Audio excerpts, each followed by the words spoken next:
On a cool autumn evening, Billy lay in love with Mary Ann. She was a rich judge's daughter. He was the son of a miner.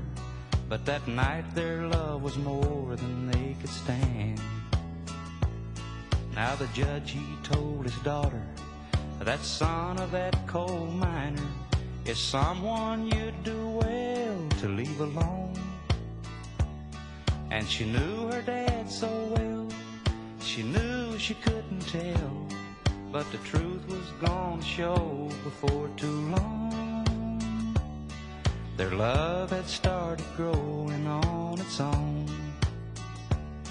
Billy placed his hand on Mary and felt the baby moving. Then he kissed her and said, I'll see you when I can. 'Cause the judge had made a promise when he caught up with Billy, he'd send him far away from Mary Ann. The whole town knew he'd do it. Too many times he proved it to at least 100 men behind the wall. He'd smile beneath that frown and bring that gavel down and call himself the long arm of the law. It seemed he liked to see a good man fall. You can't outrun the long arm of the law. You can't outrun the long arm of the law. In a hot, humid mine shack, the midwife pulled the sheets back and laid a cool damp towel on Mary Ann. Billy's eyes were wide with wonder from the spell that he was under when she placed the newborn baby in his hand.